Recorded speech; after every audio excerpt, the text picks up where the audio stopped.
Hi, నేను doctor Ragini Jatha fertility centre Gachibowli నుంచి మాట్లాడుతున్నాను. ఈరోజు డిస్కస్ చేసిబోయే topic milk secretions. Breast milk secretions నార్మలా అబ్నార్మలా అనేది తెలుసుకుందాం. నార్మల్గా బ్రెస్ట్ సెక్రీషన్స్ అనేది ఆఫ్టర్ ప్రెగ్నెన్సీలో వచ్చే సెక్రీషన్స్, అది నార్మల్ బ్రెస్ట్ ఫీడింగ్ సెక్రీషన్, అది ఫిజియోలాజికల్ సెక్రీషన్స్ అనేసి అంటాం. ఈ milk secretion 9th month complete అయ్యాక, ఒక్కొక్కసారి డెలివరీ ముందు 1 వీక్ ముందు నుంచి స్టార్ట్ అవుతుంది, లేదా డెలివరీ తర్వాత సెక్రీషన్స్ అనేది ఇంప్రూవ్ అవుతుంది అనమాట. ఈ మిల్క్ సెక్రీషన్స్ 2 రకాలుగా ఉంటుంది. ఇనీషియల్ గా ఫస్ట్ ఫ్యూ డేస్ దాన్ని కొలెస్ట్రామ్ అనేసి అంటాం. ఇది చాలా చాలా important milk secretion to the baby. ఎందుకంటే దీంట్లో చాలా రకమైన న్యూట్రియంట్స్ అండ్ యాంటీబాడీస్ ఉంటాయి to fight infections newborn కి. So first initial few days వచ్చే మిల్క్ సెక్రీషన్స్ ని ఎటువంటి ప్రకారంగా మనం అవాయిడ్ చేయొద్దు బేబీకి ఇవ్వడానికి. Second, later on after few days తర్వాత నార్మల్ మిల్క్ సెక్రీషన్స్ వస్తాయి. అది కంటిన్యూస్గా రిచ్ న్యూట్రియంట్స్, కావాల్సిన న్యూట్రియంట్స్ అనేది మనకి బేబీకి అందేలాగా ఉంటుంది అనమాట.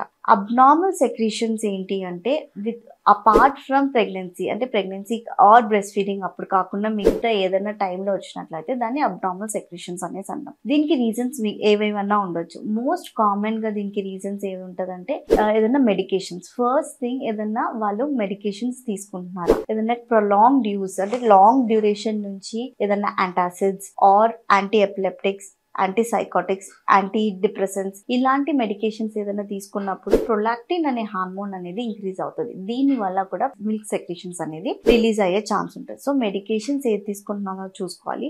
సెకండ్ టైప్ ఆఫ్ రీజన్స్ ఏముండొచ్చు అంటే, ఏదైనా హైపోథైరాయిడిజంలో కూడా ప్రొలాక్టిన్ సెక్రీషన్స్ చాలా చాలా ఇంక్రీజ్ అవుతుంది. సో హైపోథైరాయిడ్ కరెక్షన్ చేస్తే కూడా మిల్క్ సెక్రీషన్స్ అనేది తగ్గుతుంది. మిగతా ఇంకా ఏం రీజన్స్ ఉండొచ్చు అంటే, టైప్ ఆఫ్ సెక్రీషన్స్ ఎలా ఉన్నాయి, like blood secretions, brown, green or pus discharge, ఇలాంటి సెక్రీషన్స్ ఏదైనా ఉన్నట్లయితే మెయిన్లీ బ్రెస్ట్ పాథాలజీ, అంటే బ్రెస్ట్లో నుంచి ఏదైనా abnormal growth or cancer or pus or infections ఏదైనా ఉండడం వల్ల ఇలాంటి సెక్రీషన్స్ వస్తాయి. సో అది ఎంబటే మనం సర్జన్ని కన్సల్ట్ అయ్యి దానికి కావాల్సిన అల్ట్రాసౌండ్ అండ్ బ్లడ్ పిక్చర్ తీసినట్లయితే ఆ రీజన్ ఎందుకో తెలిసి దాన్ని రెక్టిఫై చేయొచ్చు.